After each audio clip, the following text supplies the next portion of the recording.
Ini salah paham.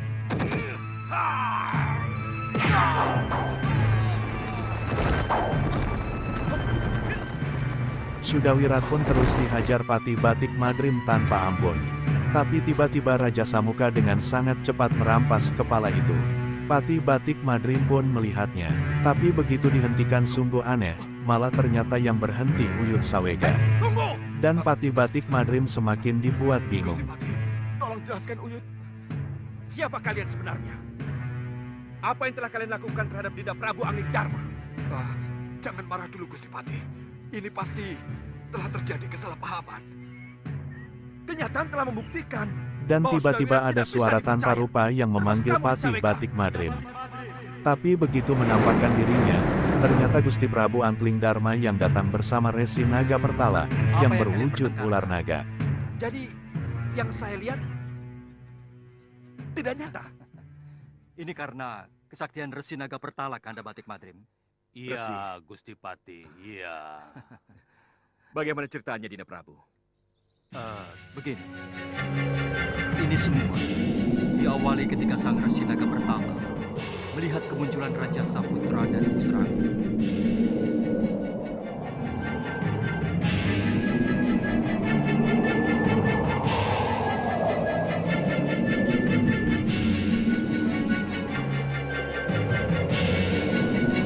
Lihat! Lihat itu!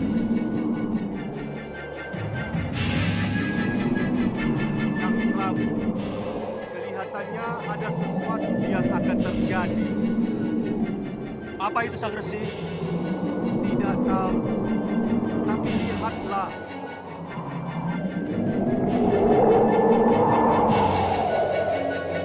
Hei, lihat! Awan itu menggunung mereka, Paman.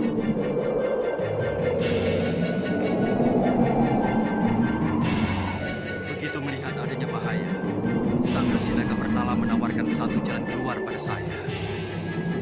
Sang Prabu, untuk melihat siapa saja golongan hitam yang menjadi musuh Sang Prabu, saya kira tidak ada salahnya kalau sekali-kali kita permainkan mereka. Maksud Sang Resi? Dengan bantuan dewa, saya akan jadikan ikat kepala Sang Prabu menjadi bayangan sosok Sang Prabu. Untuk apa? Untuk menguji apakah golongan hitam yang diciptakan oleh gelembung jahat Rahwana ini benar-benar sakti. Kalau memang sakti, ia akan tahu kalau yang ia hadapi hanyalah bayangan. Kalau tidak, maka ia akan puas karena bisa mengalahkan Angling Dharma. Kenapa harus memakai budaya Sang Resi kalau saya bisa menghadapi mereka? Tidak semua musuh harus dihadapi secara adu jojo Sang Prabu. Sekali-kali kita pakai cara lain. Berikan ikat kepalamu, Sang Prabu. Baik, Sang Resi. Ayo lemparkan. Lemparkan. Lihat Sang Prabu.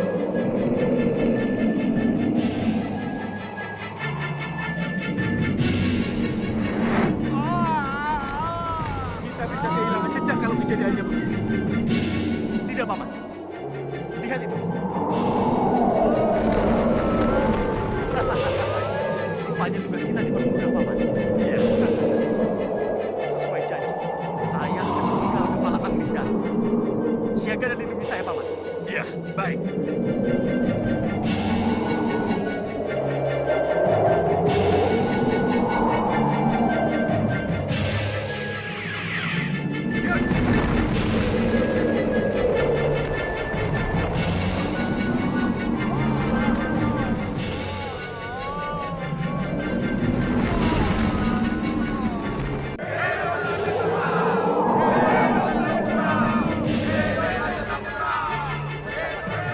Kalau begitu, kepala yang diperebutkan selama ini hanyalah sebuah ikat kepala Dinda Prabu? Iya, iya. Gusti Prabu. Gusti Prabu. Resi. Ini semua karena pertolongan dewa Patih Batik Madrim. Tanpa campur tangan dewa, penjelmaan ikat kepala menjadi Prabu Angling Dharma tidak akan terjadi. Saya percaya itu. Itulah sebabnya Kami berusaha keras untuk merebut kembali kepala itu. Untuk meyakinkan diri kami. Ya Gusti Patih. Bahwa yang kami lihat itu tidak nyata. Tapi... Maafkan saya, Wirat. Uyut. Sekarang baru saya tahu. Apa niat kamu, Wirat? Sudah. Tugas kalian sekarang adalah untuk melihat dan membuktikan bahwa Prabu Angling Darma masih hidup. Janji saya untuk membawa Sang Prabu kembali ke Malwapati sudah saya penuhi. Selamat tinggal. Resi Naga Pertala pun berpamitan pergi. Dan Patih Batik Madrim, Uyut Sawega dan Sudawirat jadi tahu tentang yang sebenarnya terjadi. Saya tahu. Rupanya keberhasilan Raja Saputra memenggal kepala dijadikan tolok ukur keberhasilan golongan hitam sebagai yang terkuat. Tapi, apa yang akan terjadi seandainya mereka tahu bahwa mereka telah tertipu? Nah, itulah sebabnya sekarang ini kita harus segera ke Malwapati. Baik, Dinda. Sebaiknya kita jangan buang-buang waktu. Ayo, Wirat. Uyut. Dan akhirnya, Prabu Angling Darma, Patih Batik Madrim, Uyut Sawega dan Sudawirat langsung menuju ke keraton Malwapati dengan diam-diam. Ratu Gendrawandi, para pendekar Malwapati, untuk apa kalian berkelahi? Kalau di hadapan kalian sudah tidak terbantah lagi. Lihat, kepala Angling Darma ada di tanganku. Untuk apa kalian berperang? Kalau sosok yang kalian benci dan kalian kagumi sudah tidak berdaya seperti ini. Dan sementara itu di keraton Malwapati sedang ramai. Raja Samuka sedang berteriak-teriak menyuruh para pendekar Malwapati dan pasukan Gendrawani untuk menyerah. Karena dirinya sudah merasa menang dengan membawa bukti membawa kepalanya Prabu Angling Darma. Apa arti perlawanan kalian terhadap kami? Kalau panah-panah dan bandul Sagotra yang mampu menjerat kalian siap melesat ke arah kalian. Nah, saudara-saudaraku, kusarankan kalian menyerah. Kita akhiri perang ini. Dan akulah pemenangnya, Raja Samuka dari Pusar Angin. Aku berjanji tidak akan menghancurkan kalian kalau kalian menyerah. Tapi aku akan lumat kalian. Kalau kalian tidak menyerah. Bagaimana? Hah? Bagaimana? Apa yang harus kita lakukan, Dinda Prabu? Kita tunggu saat yang tepat. Betul, Sang Prabu. Kita tunggu saat yang tepat. Bagaimana? Hancur atau menyerah? Hah? Gendrawani? Bagaimana, Gendrawani? Hah? Aku belum kalah, Raja Samuka. Dan kenyataannya akulah Ratu Malwapati. Kami tidak pernah yakin kalau Prabu Angling Darma sudah pralaya. Jadi kami para pendekar tidak akan pernah menyerah. Betul, Siliwah. Para pendekar tak perlu menyerah. Buat apa menyerah kalau ternyata Prabu Angling Darma dalam keadaan segar bugar? Dan sekarang ini, beliau berada di tengah-tengah kita. Dan tiba-tiba Patih Batik Madrim datang dan menghina kepada Raja Samuka bahwa yang dia pamerkan hanyalah ikat kepalanya Prabu Angling Kalian Darma. dengar pernyataannya? Hah? Dia ngawur, Romo Dewaji. Dia asal bicara. Kamu jangan besar mulut, Raja Saputra. Baru bisa Raja menjabat Samuka kepala sangat saja. kaget Sudah kalau sebar kepala kemana-mana. Prabu Angling Darma yang di ujung tombak trisulanya berubah menjadi Apa ikat hebatnya kepala. seorang pangeran Dan yang mereka pun memamerkan dengan kepala serentak sebagai kepala ditertawakan Prabu para pendekar Malwapati.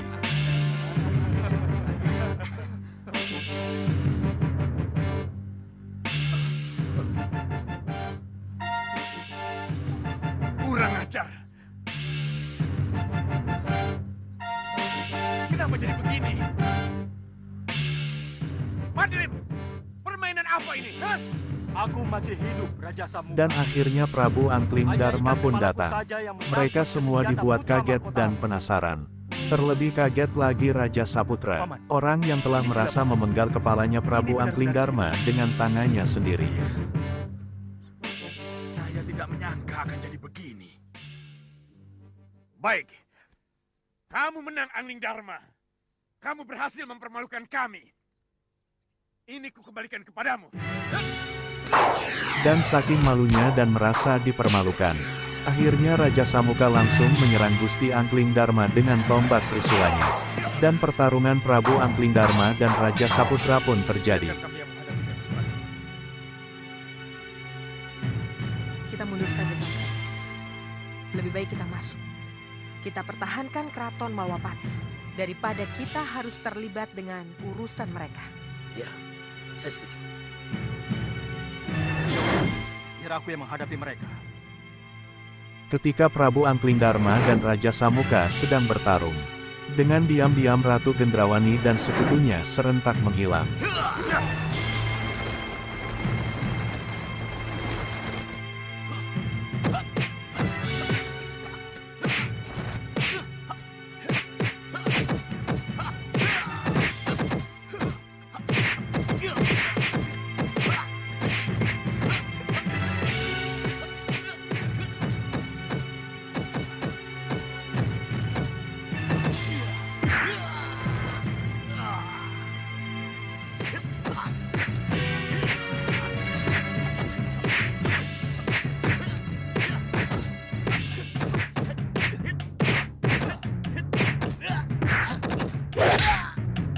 Dan sementara itu Singamarunta dan Bahadur sedang memantau di atas awan. Tapi mereka sengaja tidak membantu Raja Samuka, rajanya sendiri. Itu dilakukan karena kalau Raja Samuka meninggal, Singamarunta ingin menguasai kerajaan Pusar Angin.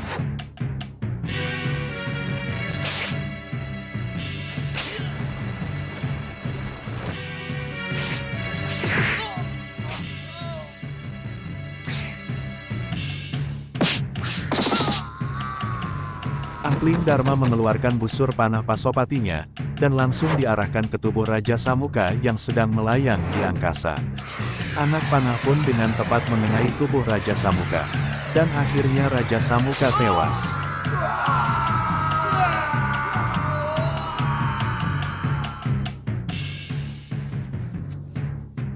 Lalu, apa yang harus kita lakukan? Kembali ke Pusar Angin. Ini yang kita tunggu, bukan? Pusar Angin kosong. Hah? Saya yang akan menjadi raja di sana. Dan Tuan Bahadur akan menjadi penasihat utama.